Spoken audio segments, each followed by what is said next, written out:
Louvemos ao Senhor, todos conhecem, é um cântico bastante antigo. Louvemos ao Senhor. Louvemos ao Senhor.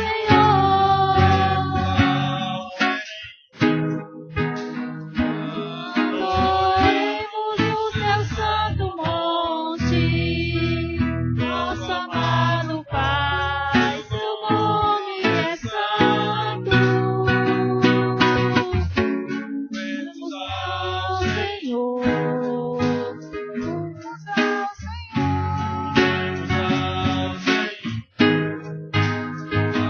Adoremos o teu santo monte, nosso amado Pai, seu nome é santo.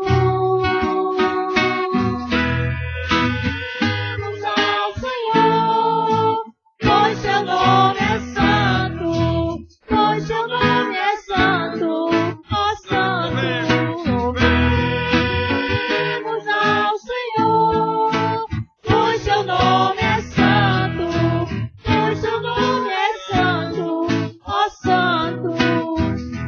Glorifiquemos ao Senhor, ao Rei que é digno de louvor, excelso, supremo e muito digno de louvor, excelso, supremo, muito digno de louvor. Hosana, Hosana, Hosana ao nosso Rei. Hosana, Hosana, Hosana ao nosso Rei. Isso é a nossa vida, o motivo do louvor em nosso novo coração.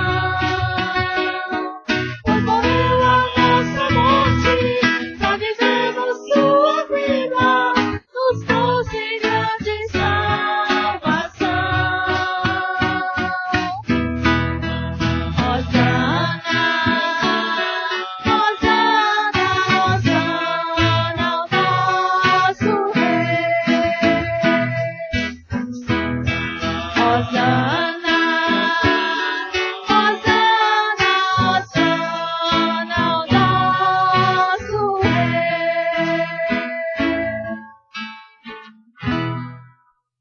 Cristo é a nossa vida, Ele morreu a nossa morte. Foi o que aconteceu na cruz. Ele não fracassou na cruz, coisa nenhuma, né?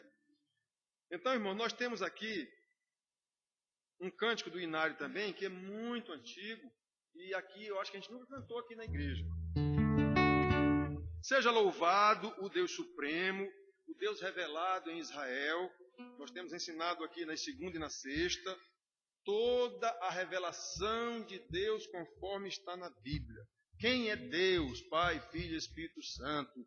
A sua criação, como Ele fez essa criação, os seus propósitos, o homem.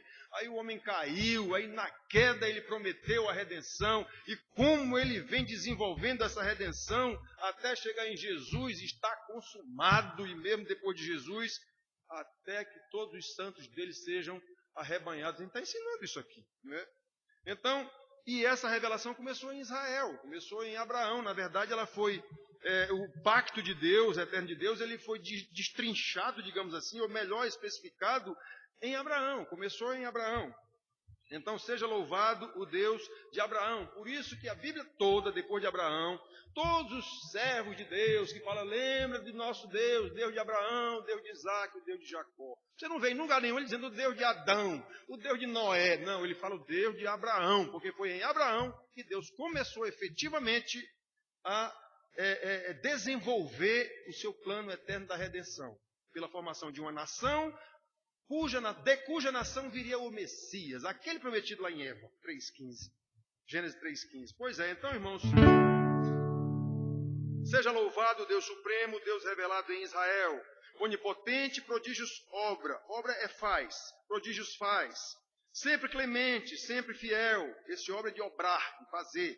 Não é? Louvor perene só Deus merece. Cantai, não cesse o seu louvor. De todos seja sempre exaltado e cante a igreja com terno amor.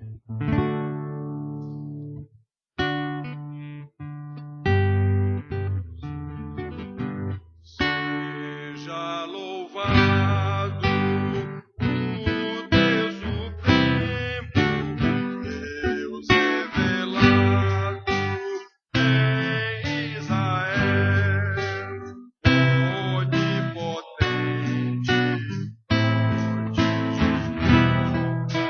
sempre clemente, sempre fiel. Seja louvado o Deus supremo, Deus revelado em Israel. Louvor perene, só Deus merece. Cantai, não cesse o seu louvor. De todos seja sempre exaltado e cante a igreja com terno amor. Seja louvado o Deus supremo, Deus revelado em Israel. Seja louvado o Deus supremo, Deus revelado em Israel.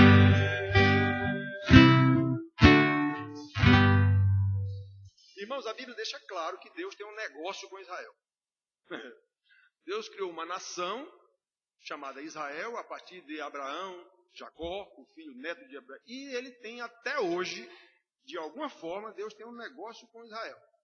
A Bíblia diz isso. Deus ainda tratará com Israel essa rejeição de Israel ao Messias, dos judeus, a rejeição de Deus, ainda vai tratar com eles, está tratando ao longo da história e ainda vai tratar no tempo certo.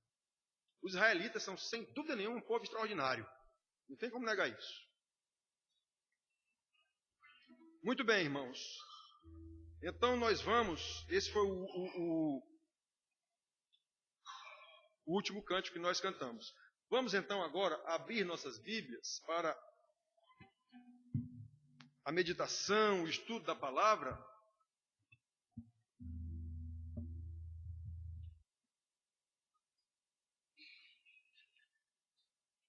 Que se encontra no livro de Salmos. Nós vamos ver um salmo aqui de Davi, o homem segundo o coração de Deus, e que não era melhor do que nenhum de nós.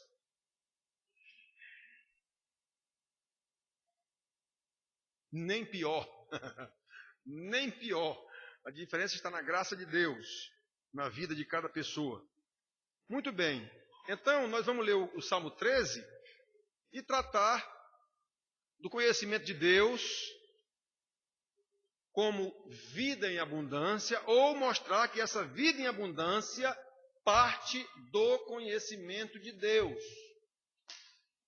Nada tem a ver necessariamente com abundância de bens nesta terra ou qualquer coisa assim. Não é? Então o Salmo 13 é um salmo de Davi.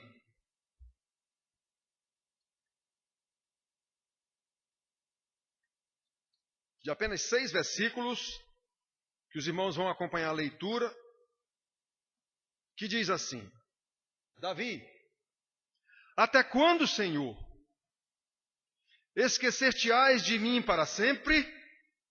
Até quando ocultarás de mim o teu rosto? Até quando estarei eu relutando dentro em minha alma, com tristeza no coração, cada dia? Até quando se erguerá contra mim o meu inimigo? Atenta para mim, responde-me, Senhor Deus meu. Ilumina-me os olhos para que eu não durma o sono da morte, para que não diga o meu inimigo, prevaleci contra ele. e não se regozijem os meus adversários, vindo eu a vacilar. No tocante a mim, confio na tua graça. Regozije-se o meu coração no teu salvamento. Cantarei ao Senhor, porquanto me tem feito muito bem. Então, irmãos, se a gente prestar atenção logo de cara, digamos assim, dos primeiros versículos e dos últimos 2 versículos, há uma discrepância aqui enorme. O homem está clamando ao Senhor, que é isso, Senhor, o que é que está acontecendo? E no fim diz, não, eu confio no Senhor e está tudo em ordem e vou te louvar. Então, se você verificar logo nesse salmo aqui, tem coisa aqui discrepante, digamos assim. Né? Mas vamos ver por que isso. Irmãos queridos, eu creio que todos têm acompanhado pelos noticiários, televisão, jornais, o que for, sobre o que está acontecendo no mundo, com tantas catástrofes, tragédias, guerras, violência, morte, crimes. E não é difícil você ficar pensando, mas peraí, Jesus prometeu vida em abundância. Ele disse, eu vim para que tenham vida e a tenham em abundância. Onde está essa vida em abundância com o mundo nessa situação que nós estamos vendo?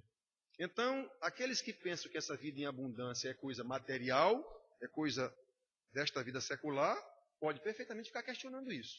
Que vida em abundância Jesus deu? Para quem deu essa vida em abundância? Para 3% do mundo? 3% do mundo tem a fortuna da terra toda e o resto é um bando de passa-fome, digamos assim. Então é complicado. Especialmente quando assistimos, sem nenhuma dúvida, as pregações da televisão ou nas igrejas, com raríssimas exceções, com frequentes promessas de vitória em Cristo. Tem até igreja agora com o nome de Igreja Vitória em Cristo. Pronto, entrou lá, a vitória em Cristo está garantida. Então, sempre essas pregações estão associadas à vida secular. Sempre estão associadas a bens materiais. Então, aí é que fica difícil conciliar essas supostas vitórias em Cristo, ou essas supostas vida em abundância, com os horríveis acontecimentos de todos os dias. Que vida abundante! Que vida abundante é essa? Eu acho que esse bicho está tremendo aqui sozinho. Que vida abundante é essa? Mesmo aqui na nossa igrejinha, com tão poucos membros, há um bom tempo temos irmãos enfermos.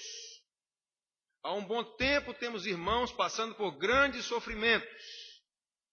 Seja sofrimentos físicos de doenças, seja sofrimentos espirituais, por problemas com filhos, uma série de coisas. Com maridos, uma série de coisas. Com esposas, uma série de coisas. Então, irmão, nós temos isso aqui na nossa igrejinha com tão poucas irmãos.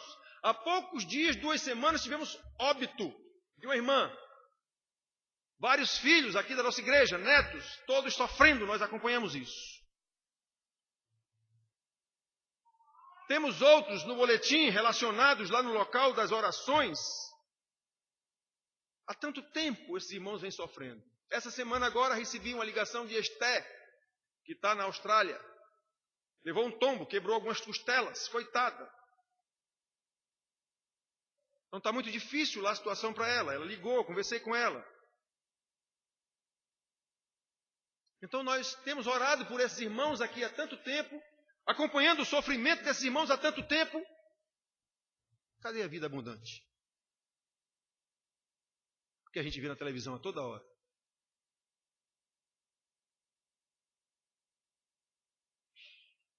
Onde está a tal vida vitoriosa?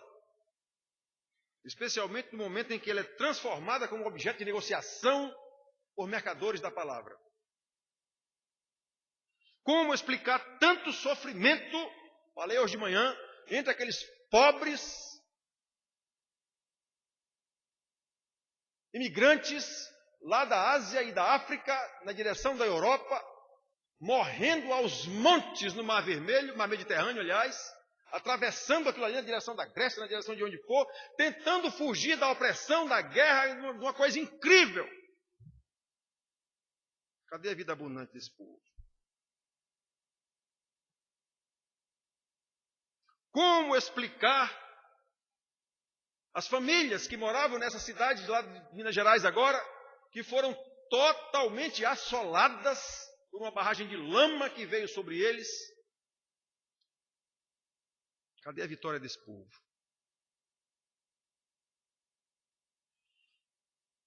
Agora, anteontem, essa tragédia lá na França, que loucura! Será que não tinha nenhum crente entre esse povo? Entre esse pessoal lá da Ásia e África, fugindo através do mar Mediterrâneo? Será que não tem nenhum crente ali passando aquele sofrimento todo? Será que não tinha nenhum crente nessa cidade lá de Mariana, sei lá como é o nome da cidade, lá em Minas Gerais? Será que não tinha nenhum crente nesses restaurantes jantando lá na França, anteontem, e chega esses loucos e sai atirando em todo mundo?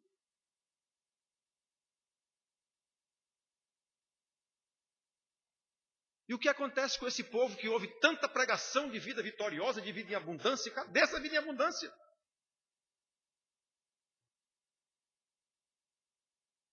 Olha, irmãos, nós até podemos imaginar que nas casas de alguns dessas pessoas, sejam eles protestantes ou católicos, cristãos, pronto, pessoas cristãs, nós podemos até imaginar que nas casas dessas pessoas, em muitas delas, há uma Bíblia aberta. Se for protestante, no Salmo 91. Se for católico, no Salmo 90. Tem essa diferença da Bíblia católica para o nosso. Porque é um salmo dividido aqui, antes do 90, na nossa Bíblia tem 90 e 91. Aí lá na frente, o que é dividido na Igreja Católica, no nosso não é, por isso que termina com 150 todas as duas Bíblias. Mas tem essa diferença. Então nós é o Salmo 91, a Igreja Católica é o Salmo 90, que diz: o que habita na sombra, no esconderijo do Altíssimo e descansa à sombra do Onipotente, diz o Senhor, meu refúgio e baluarte, Deus meu em quem confio. Pois é, provavelmente muitas dessas casas tinham a Bíblia aberta lá nesse negócio. Pura superstição, aquilo é um amuleto.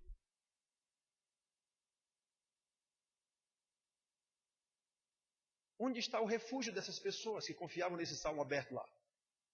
Senhor, meu refúgio, meu baluarte. Cadê as promessas de vida abundante? Cadê as promessas de vitória em Cristo, do jeito que são apresentadas? Sempre no âmbito material, sempre no âmbito secular, como nós vemos e ouvimos nas pregações em geral, com raríssimas exceções. Pois é, irmão, nesse pequeno salmo de Davi, nós vemos aqui o homem em confusão. Nós já vimos que entre o primeiro versículo e o último versículo há uma diferença enorme de ânimo. Uma diferença enorme. Podemos ver que o salmista se encontrava em grande dificuldade de vida e de morte, inclusive. E aparentemente não compreendia essa situação, tanto que ele pergunta ao Senhor: até quando, Senhor? Até quando? Tu te esqueceste de mim? Até quando, Senhor, tu vai te esquecer de mim? Até quando eu estarei relutando dentro da minha alma, em angústia de alma? Pois é, irmãos. O salmista não compreendia como é que ele estava naquela situação, porque ele conhecia as promessas de Deus a Abraão, a Isaac, a Jacó e a ele especificamente, como pastor de Israel. Ele conhecia essas promessas. Ele conhecia muito bem essas promessas. Então, por onde começar a compreender a situação? O salmista estava em confusão, não há dúvida aqui. Ele estava em confusão. Que é isso, Senhor? Cadê o Senhor que não me acode? O Salmo 22, ele diz a frase que Jesus repetiu na cruz: Deus meu, por que me abandonaste? Ele estava na mesma situação, sendo perseguido e tudo, ele estava nessa mesma situação. Deus meu, por que me abandonaste? E ele conhecia as promessas de Deus. Então, por onde começar a entender como é que o salmista, do versículo 1 deste salminho aqui, até o 6, há uma mudança no que ele está dizendo aqui. Uma mudança de compreensão, inclusive. Uma mudança de ânimo, uma mudança de disposição. Da reclamação ele passa ao louvor.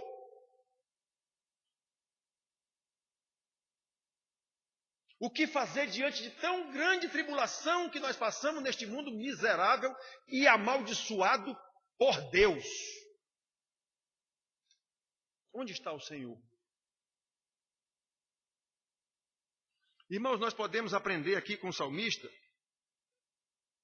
que a primeira coisa a fazer diante das tribulações, diante das dificuldades e até mesmo diante de um aparente desespero, como o salmista estava aqui, é buscar o Senhor em sincera oração. E aí eu vivo insistindo com os irmãos aqui, eu não posso buscar quem eu não conheço. Por isso é importante o ensino de um pastor para a sua igreja. Eu não posso buscar quem eu não conheço, mano. Eu vou pedir ajuda a quem eu não conheço? Nós precisamos saber quem é o nosso Deus, que a gente chama aqui Deus meu. Nós precisamos saber. Nós precisamos buscar esse Deus e confessar a Ele, inclusive a nossa confusão. Como o salmista confessou: Senhor, que é isso? Cadê o Senhor? Até quando eu vou ficar desse jeito? Os meus inimigos prevalecendo contra mim, que é isso, meu Senhor? Como é que eu vou ficar? Precisamos confessar-lhe a nossa confusão em sincera adoração, em sincera oração. Precisamos confessar-lhe a nossa incompreensão, se for o caso. Senhor, por que isso? Para que isso, Senhor? E principalmente a nossa incapacidade de resolver o problema. Senhor, eu não posso resolver isso. Por isso eu preciso da tua graça.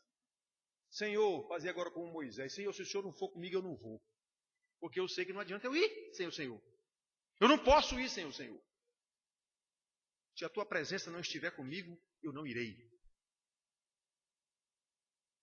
Agora observe, irmãos, que como nós conhecemos a história do salmista, porque a própria Bíblia nos revela, o problema do salmista, as tribulações do salmista, nós sabemos disso, tinham uma causa. Não eram de graça. Tinham uma causa. E esta causa era a ausência de Deus, o afastamento de Deus da vida do salmista e das nossas vidas quando isso acontece.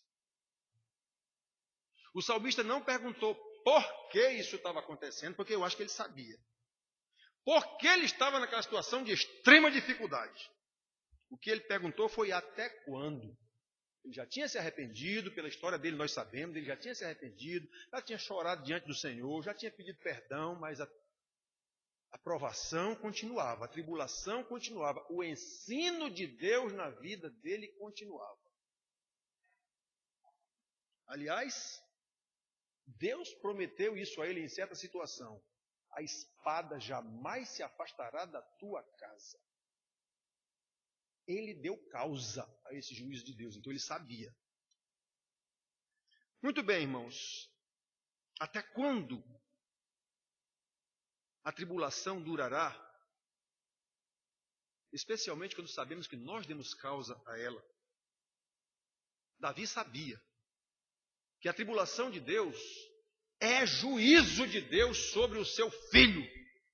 E esse juízo é para curá-lo. Esse juízo é para ensiná-lo. Esse juízo é para trazê-lo de volta à santidade.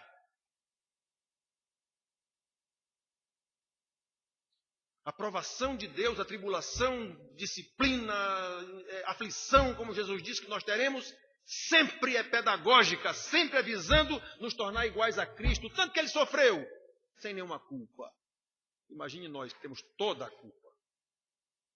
Agora observe, irmãos, a beleza do maior ensino de Deus através de seu servo Davi. Aqui na aula das segunda e sexta-feira, eu mostrando aos irmãos quem é Davi, ou quem foi Davi, um assassino sanguinário, Davi foi. Mostrei aos irmãos aqui a quantidade de pessoas que ele matou sem causa. Aí, irmã, e como é que esse homem é segundo o coração de Deus? É por isso mesmo, porque o que ele fazia, ele sabia que ele tinha errado e ele se arrependia direto diante de Deus. Senhor, tem misericórdia de mim, eu errei. Ele entende. Não, nós sempre temos mais. Quando a gente é chamado a atenção na Bíblia aqui, normalmente, não, pastor, nem assim, não. Meu irmão, eu estou lhe mostrando na Bíblia. Não, mas peraí. Não quer. Essa é a diferença de Davi. Davi, quando Natan disse, és tu o homem, és tu o pecador, ele se quebrantou diante de Deus, sou eu mesmo. Sou eu mesmo. Valha-me Deus, como se diz, valha-me Deus, tenha misericórdia de mim. Sou eu mesmo.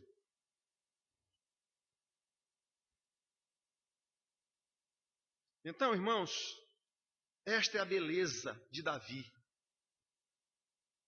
Ele reconhece quando errou, clama pelo Senhor, clama pelo perdão, clama pela graça de Deus. O Salmo 51 ele diz de uma forma tão linda: contra ti somente eu pequei. Não foi contra só Deus que ele pecou, não. Ele pecou contra centenas de pessoas.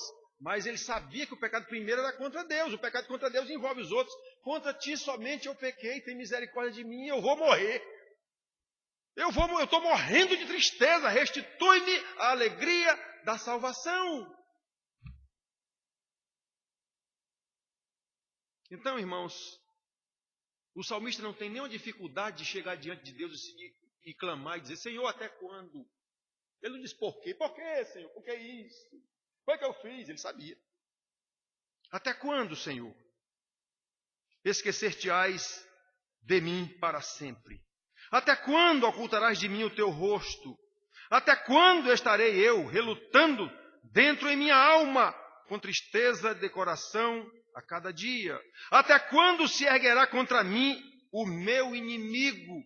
Então repare que o salmista tinha problemas, inimigos internos, a sua agonia de alma, inimigos externos, os guerreiros que tentavam matá-lo.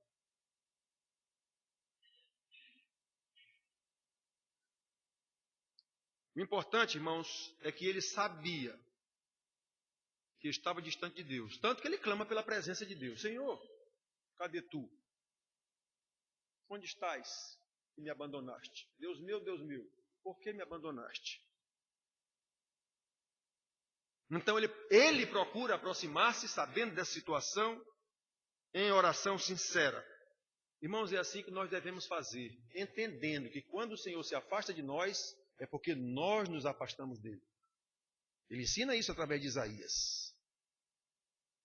Isaías 59, versículo 2, ele diz assim: as vossas iniquidades fazem separação entre vós e o vosso Deus, e os vossos pecados encobrem o seu rosto de vós, para que não vos ouçam. Então repare que são os nossos pecados, que não é Deus que se afasta de nós é que nos afastamos dele. Então quando nós reconhecemos isso, quem é crente, a tendência normal é buscar o Senhor, como Davi, que Senhor, olha eu aqui. Estou aqui, Senhor, para pedir perdão e pedir a tua graça. Mas quando o pastor confronta algum irmão, mas, peraí, pastor, não é assim não. Na hora.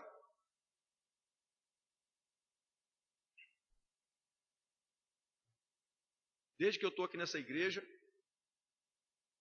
só houve um caso de uma irmã chegar pedindo aconselhamento e eu dizer para essa irmã o que é que a Bíblia diz, o que é que você deve fazer, e ela dizer, vou fazer isso, e fez. Só houve um caso. Vai fazer 9 anos. Sempre os outros, não, peraí, não é assim não. Mas, não, peraí. Ou seja, o meu subjetivismo vale mais do que a objetividade da palavra de Deus.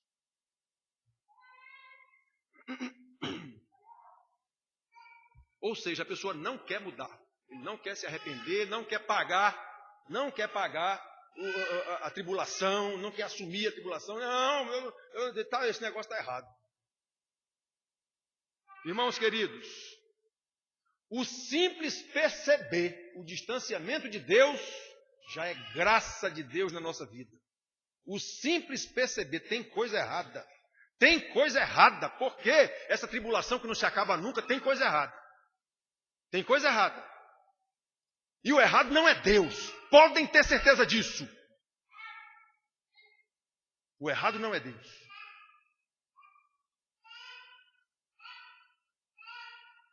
O simples perceber o distanciamento de Deus, que é invariavelmente causado pelo nosso pecado, por um erro nosso, já é graça de Deus em nossas vidas. Portanto, a exemplo do servo Davi, e seguindo a orientação do servo Tiago, lá no Novo Testamento, chegai-vos a Deus, e Ele se chegará a vós. E Tiago está tratando de pecado lá.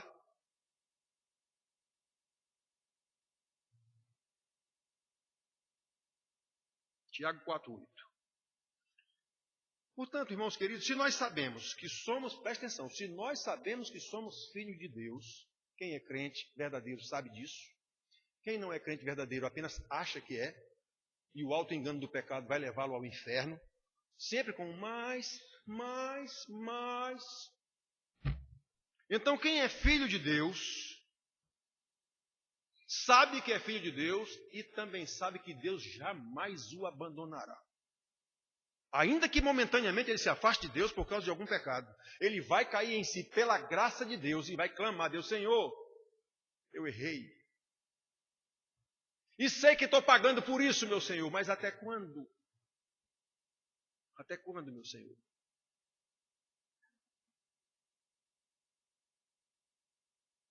Temos que buscar o Senhor com o coração contrito, como o salmista explica lá no Salmo 51, espírito abatido.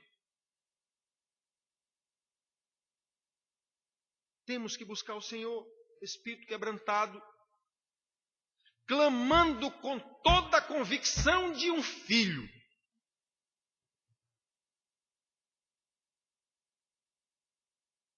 Onde é que ele diz aqui?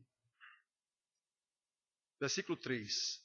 Atenta para mim, responde-me, Senhor Deus meu. Esse homem sabia a quem ele estava clamando. Esse homem sabia que era filho de Deus. E ele sabia que se havia algum afastamento de Deus, a culpa era dele. Porque ele conhecia Deus muito bem, o que leva a conhecer você também muito bem. Você não tem condição de se conhecer se não conhecer Deus. Esse conhecimento que a psicologia dá para a gente é fajuto. Não tem nada a ver com salvação. É conhecimento social, de relacionamento social. Se você não conhecer a Deus, não tem condição de conhecer a si próprio.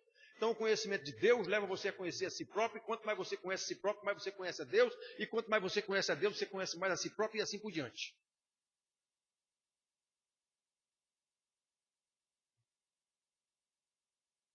A dificuldade, inclusive, no estudo bíblico, de saber quem vem primeiro, se é o conhecimento de Deus ou o conhecimento de mim mesmo. Porque eu, para conhecer a Deus, eu primeiro tenho que ter entendimento. E se eu não tenho entendimento, como é que eu vou conhecer a Deus? Sim, mas as criancinhas sabem quem é Deus. E eles não têm entendimento. Isso estou dizendo, tem essa dificuldade na ciência e tal. Mas se a gente for pensar direitinho, eu não quero nem saber. Eu só sei que eu conheço a Deus e me conheço. E quanto mais eu conheço a Deus, mais eu me conheço. Quanto mais eu conheço a mim, mais eu conheço a Deus. Porque a Bíblia me leva a esse conhecimento. Então, irmão, nós temos que verificar isso. Quando Deus está distante de nós, sabemos pelas Escrituras que é porque nós nos afastamos dele. E precisamos perceber isso. Sabemos que Deus não nos abandona. Isso está escrito lá em Hebreus também. Deus nunca nos abandonará. Se somos seus filhos, um pai acontece de abandonar um filho, uma mãe jogar um filho numa lixeira. É relativamente raro, mas acontece. Nem com tanta raridade, mas acontece. Mas Deus não. Então, se nós somos filhos de Deus, nós sabemos disso. Como nós podemos ver, repito, desde o versículo 2 até o versículo 4, a realidade do salmista era diferente da nossa. O homem tinha gente lá perseguindo para matá-lo. O próprio filho dele fez isso, Absalão. Não sei se é exatamente este caso aqui, mas o próprio filho dele tentou matá-lo. Saul passou anos, a pessoa pensa que Saul perseguiu Davi durante uma semana de carreira. Foi bem 10 anos. Então, irmãos, a gente tem que saber disso. A situação do salmista era diferente da nossa. Ele estava em perigo de vida, sendo atacado por inimigos que queriam matá-lo. Nós não temos essa realidade. Só que nós podemos ver que no momento em que o salmista se identifica como filho de Deus, especialmente porque ele sabia qual era o seu papel na nação de Israel, como pastor de Israel, como Deus o colocou, ele sabia que os inimigos dele eram antes inimigos de Deus. Ele sabia disso. Por isso as orações imprecatórias de Davi pedindo para Deus matar os inimigos dele. Mas o que é isso? Aí, meu amigo, a questão não era que era inimigo pessoal dele, não. Ele sabia que esses camaradas eram inimigos de Deus. Ele sabia disso. Então, irmãos, olhe, no momento em que Davi se identifica como filho de Deus, Deus meu, me acode. Eu sou teu filho. Então, irmãos, quando ele se identifica como filho de Deus, o problema deixa de ser dele. Como o rei de Israel perseguido pelos seus inimigos. O problema passa a ser de Deus, digamos assim. Quem vai resolver isso é Deus. Cujo grande nome não pode ser desonrado se esses caras me matarem, por exemplo. As orações imprecatórias de Davi têm esse contexto. Esses caras não podem me matar. Esses caras não podem acabar com Israel, porque Israel é Israel de Deus. Eu sou apenas um pastor de Deus. Eu sou apenas um pastor desse povo. Então olha só que coisa linda, que conhecimento Davi tinha. Era o nome de Deus que estava em jogo. Era o nome de Deus. Irmãos, aqui nós precisamos prestar bem atenção. Será que quando nós buscamos consolo e conforto nos salmos de Davi, o que é muito comum, será que realmente nós buscamos entender e conhecer qual o espírito que estava no salmista, qual a realidade do salmista naquele momento em que ele escreveu aquele salmo, o que ele estava vivendo, qual a maior preocupação dele? Por que ele buscava esse auxílio do Senhor? Em que circunstância? E o que era que ele queria em primeiro lugar com essa ajuda do Senhor? Era só o seu livramento? Era só elevar a sua autoestima?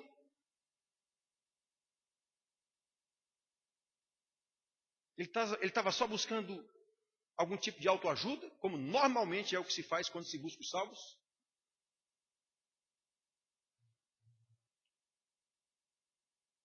Será que quando nós buscamos as conhecidas reuniões de oração, estamos preocupados em primeiro lugar com a glória do nome de Deus ou resolver o nosso problema pessoal?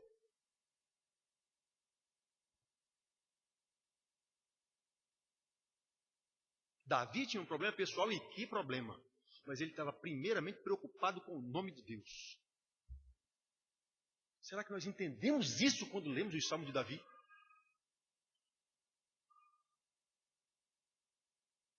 Qual a nossa motivação principal ao pedir que Deus nos livre das tribulações?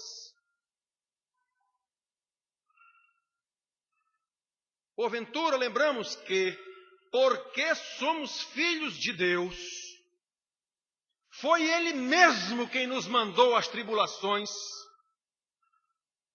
e que a finalidade dessas tribulações é que nos reaproximemos dEle.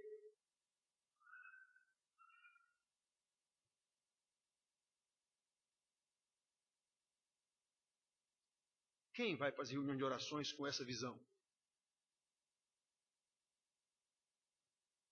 Será que, como o salmista Davi, lembramos que o que está em jogo é o grande nome do Senhor, meu Deus, e não o nosso bem-estar? Irmãos, eu admiro muito o salmista Davi. Um homem que tinha o conhecimento de Deus. Ele tinha o conhecimento das causas das suas tribulações. Ele tinha conhecimento de que Deus estava distante dele, ou melhor, ele estava distante de Deus porque ele mesmo provocou essas situações. Ele tinha conhecimento de que a tribulação era de Deus e que a tribulação o levava a clamar por Deus: Senhor meu Deus, até quando?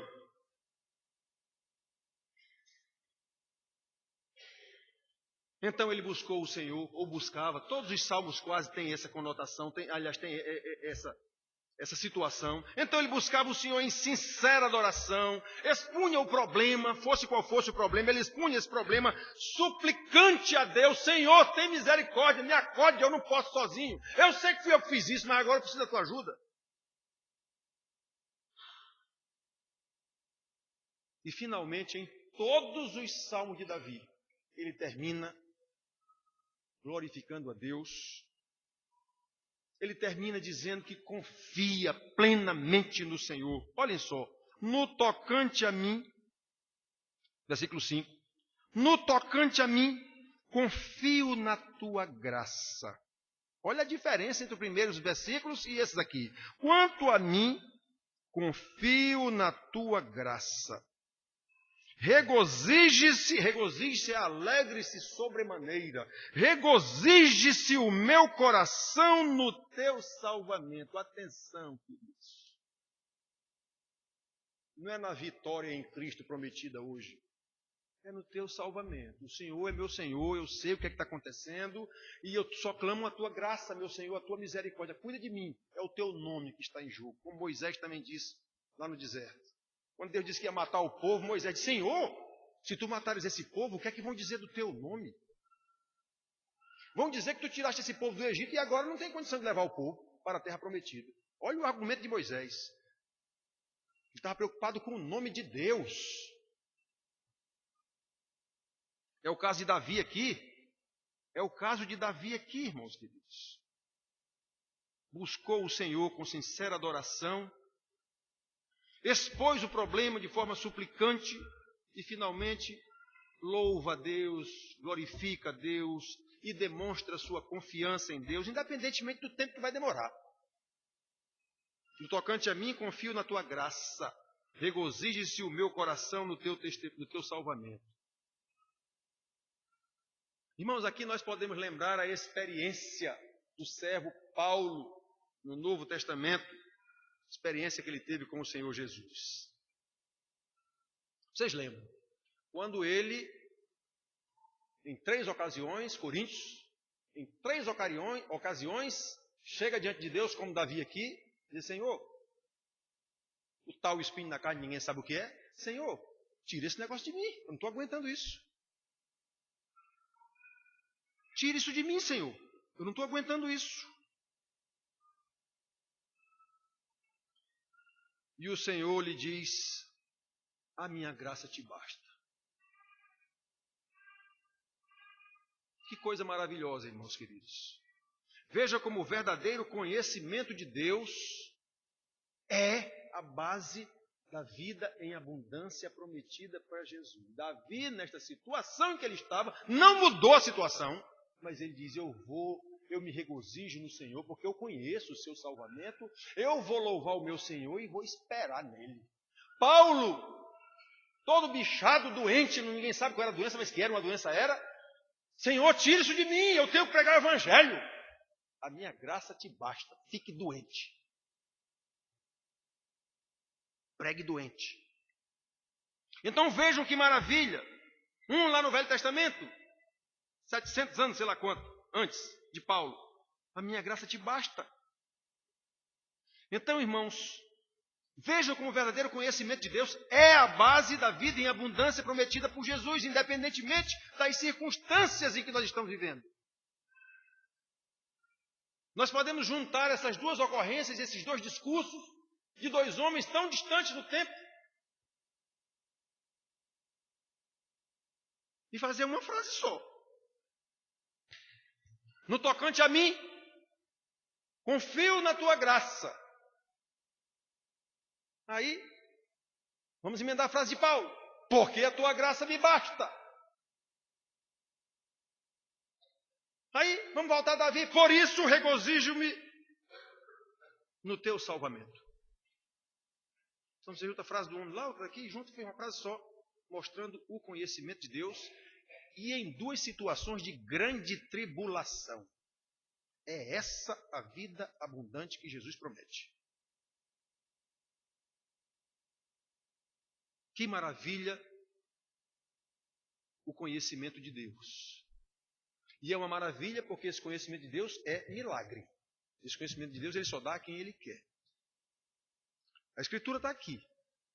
Mas nem todo mundo que lê consegue ter esse conhecimento de Deus. No máximo consegue ter conhecimento intelectual, mas não vai ter o conhecimento espiritual. A própria Bíblia diz que Deus revela a quem Ele quer. Jesus disse isso. Pai, eu te dou graças, porque aprouve a ti revelar a estes pequeninos ele estava se referindo aos apóstolos, aos discípulos dele. Eram chamados de pequenino, porque pequenino é quem não sabe nada, está sendo ensinado. Então, todo discípulo naquela época era chamado de pequenino. Então, olha só, eu te dou graças, Jesus agradece a Deus, porque Deus quis revelar a estes pequeninos e não quis revelar a estes doutores da lei aqui. Os fariseus, que eram exatamente os pastores de Israel. Quando a gente pensa nessa oração de Jesus, dando graças a Deus, porque Ele não quis revelar a salvação aos fariseus, é para tremer diante de Deus. Meu Deus, o Senhor me escolheu. O Senhor revelou isso a mim. Muito bem, irmãos. Esta é uma das lições que nós podemos aprender com Davi. Ou a principal lição, o conhecimento de Deus. A vida em abundância que vem através desse conhecimento, independentemente das circunstâncias.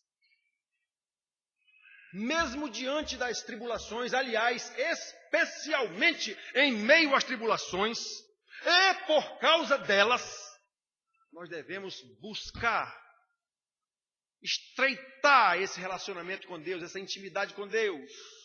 Salmo 25, versículo 14. A intimidade do Senhor é para os que o temem, aos quais Ele dará a conhecer a sua aliança. Temer é sinônimo de obedecer. E obedecer é sinônimo de deixar de fazer a minha vontade para fazer a vontade de outro. No caso aqui, esse outro é Deus. E como é que eu vou fazer a vontade de Deus sem conhecê-la? Impossível. Daí a função de um pastor de ensinar à igreja quem é Deus e qual é a vontade de Deus. É essa a função de um pastor. O restante, acompanhar, aconselhar, visitar, não sei, isso tudo faz parte do pacote. Mas o principal papel de um pastor é ensinar o rebanho de Deus qual é a vontade de Deus e ensinar esse rebanho a andar de acordo com essa vontade de Deus.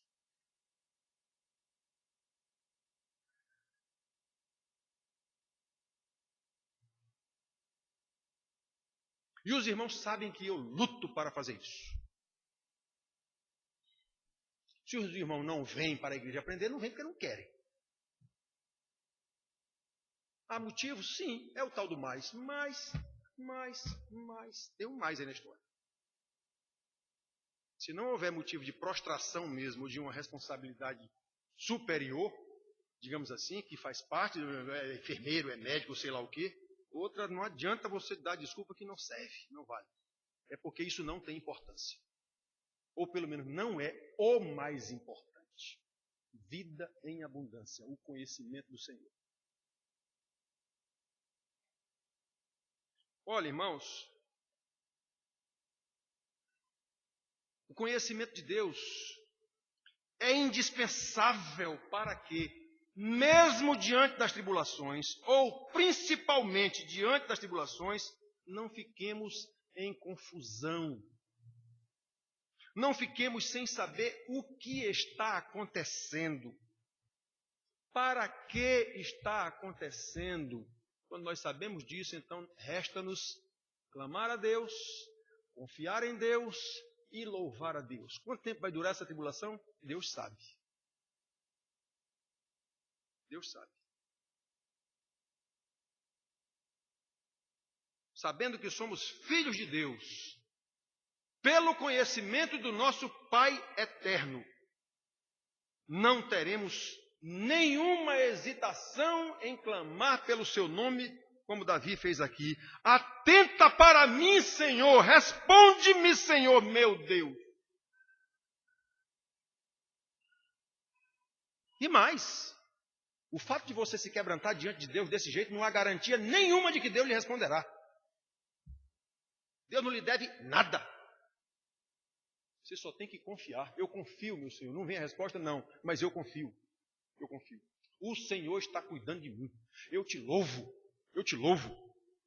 No tocante a mim, eu sei quem é o Senhor. Eu sei quem sou eu. No tocante a mim, confio na tua graça. Detalhe, ela venha ou não venha. De alguma forma, eu estou sob a tua graça. Venha, que eu estou dizendo no nosso entendimento. Eu estou sob a tua graça. Regozije-se o meu coração no teu salvamento. Eu sei que sou um salvo. Eu sei quem é o meu Deus. Eu sei para onde eu vou. Cantarei ao Senhor, porquanto me tem feito muito bem. Olha a situação como estava. Deus me tem feito muito bem. Eu tenho a impressão que é o Salmo 8, não lembro agora. Mas o Salmo 8, o contexto era que o salmista estava fugindo de Saul nessa época. 3.000 homens, a Bíblia diz, que Saul mandou 3.000 homens escolhidos a dedo, ou seja, os melhores homens do seu exército, para perseguir Davi. E Davi, no meio do deserto, tem um versículo lá que ele diz: me deito e logo durmo, porque só tu, Senhor, me faz repousar tranquilo. Caramba, um camarada com 3.000 homens, 3.000 guerreiros atrás dele, no meio do deserto, e ele diz: eu me deito e logo durmo, porque tu está cuidando de mim, meu Senhor. Isso é que é conhecimento de Deus, isso é que é confiança em Deus. Muito bem, irmãos. Como eu já disse, quando conhecemos o nosso Senhor, o nosso Deus, e nos conhecemos, sabemos que estamos passando por tribulações e invariavelmente temos causa a ela de alguma forma. Vamos nos quebrantar diante de Deus, buscar o nosso Deus, sabendo que o que está em jogo não é o meu bem-estar, é a glória do meu Senhor. É a glória do meu Senhor. Vamos confiar no Senhor, vamos exaltar o Senhor, vamos dar graça por todas as bênçãos recebidas. Quantas bênçãos você já recebeu na vida para ficar agora encafifado, digamos assim, com essas tribulações? E o resto das bênçãos que você recebeu de Deus e recebe todo dia, mesmo em meio a essas tribulações? Apaga tudo, é? Normalmente é. A gente só fica na reclamação. Só na reclamação, só na reclamação. É por isso que a Bíblia diz que os maldizentes não entrarão no reino dos céus. Por quê? Porque o maldizente anula a graça de Deus. Ele se agarra na reclamação e anula as bênçãos que Deus lhe deu, portanto ele não tem o que agradecer, ele só tem do que reclamar. A Bíblia diz que esse tipo de gente não entra no céu. Isso está escrito em mais de um lugar na Bíblia. Os maldizentes não têm lugar no reino de Deus. Até porque não vai ter graça nenhuma ele lá no céu, não tem do que reclamar, então ele não tem o que fazer lá. Mas você pensa numa chatice, ele não tem do que reclamar lá no céu, então não vai prestar para ele não. Ele não vai mesmo não. Então, irmãos, olha só. Sabendo que somos filhos de Deus, pelo conhecimento que nós temos de Deus, e é Ele mesmo quem nos revela esse conhecimento pela sua graça, nós só temos que buscá-lo, independentemente do tempo que demore a situação, a tribulação, ou mesmo que ela não venha, nós haveremos de esperar confiantemente no Senhor, dando graças por todas as bênçãos recebidas. Tem um canto que diz: quantas bênçãos, dize quantas são recebidas da divina mão, vem dizê-las todas de uma vez, e verás surpreso quanto Deus já fez. Você não pode se prender em uma tribulação de um determinado tipo. E as bênçãos? Então, a partir desse entendimento, desse conhecimento, a base da vida eterna, Jesus disse isso, aliás, lá em João 17, capítulo 17, versículo 3. Pai, a vida eterna é esta, que te conheçam a ti, o único Deus verdadeiro, o único Deus vivo, e a teu Filho a quem enviaste. Essa é a base da vida eterna. É o conhecimento de Deus. Então, quando temos esse conhecimento e temos conhecimento da situação, passamos a exaltar o seu nome, como o salmista faz aqui, mudando do versículo 1, 2, 3, 4, de forma estrondosa para o versículo 5, 6. Porque veio à mente dele quem é o Senhor de fato. Eu estou reclamando sim, mas eu estou reclamando, mas peraí. O Salmo 73 diz isso também. O salmista Asaf, nem é de Davi, é do salmista Asaf, reclamando. Por que que os ricos, os ímpios vivem bem, são ricos, gordos, sadios, e eu aqui nessa pindaíba toda? Ele reclama, ele diz, peraí. Como é que eu estou pensando numa coisa dessa, meu Deus? Me perdoe. Então o conhecimento de Deus nos leva a verificar a nossa situação diante de Deus. Aí passamos simplesmente a exaltar o seu nome. Cantarei ao Senhor. Versículo 6.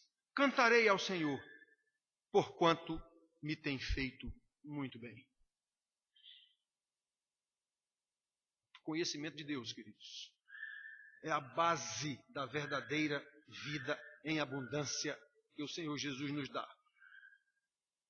Certos de que todas as coisas, quando temos o conhecimento de Deus, ficamos certos de que todas as coisas, como diz Romanos 8:28, todas as coisas efetivamente cooperam para o nosso bem. E esse bem, como está falando aí, é nossa salvação, não é nosso bem-estar, não.